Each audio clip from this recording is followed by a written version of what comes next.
যে নীরবে মানুষকে সফল বানায়। সফল সবাই হতে চায়, কিন্তু খুব কম মানুষই বোঝে সাফল্য কিন্তু হঠাৎ করে আসে না। এর পিছনে থাকে একটি নীরব শক্তি, ডিসিপ্লিন, শৃঙ্খলা। ডিসিপ্লিন মানে আবেগের ওপর নয়, লক্ষ্যের ওপর ভরসা করা।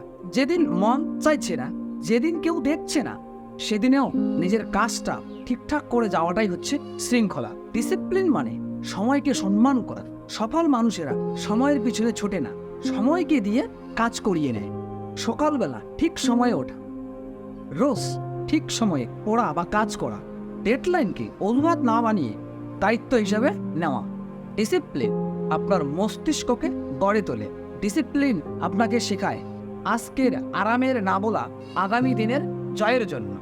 মোবাইলে নামিয়ে বা মোবাইলে রেখে বই ধরা, রিলস বন্ধ করে নিজের লাইফে কাজ করা, মনের অলসতাকে জোর করে হার মানানো, এই লড়াইটাই আপনাদের বাকিদের থেকে আলাদা করে।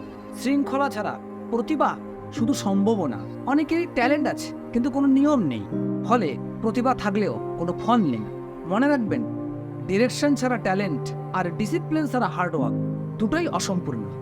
এবারে প্রশ্ন হচ্ছে, ডিসিপ্লিন তৈরি করবেন যেভাবে, প্রতিদিন নির্দিষ্ট সময়ে একটা রুটিন ধরুন। বড় লক্ষ্য নয়, আজকের ছোট কাজটি শেষ করুন। মোবাইল ও সোশ্যাল মিডিয়ার ব্যবহার নিয়ন্ত্রণে আন। নিজের কাছেই নিজের জবাবদিহি করুন। একদিন ছুটলে বা একদিন মিস করি, পরের দিন সেটা পুষিয়ে নিন। ডিসিপ্লিন আপনাকে একদিন এমন এক জায়গায় নিয়ে যাবে যেখানে ভাগ্যের দরকার পড়বে না, কারণ আপনি তখন শুধু একজন পরিশ্রমী নন, আপনি হবেন প্রস্তুত। নিজেকে নিয়ন্ত্রণ করা জানা একজন শক্ত মানুষ। সাফল্য চিৎকার করে আসে না, এটা আসে নীরবে, শৃঙ্খলার হাত ধরে।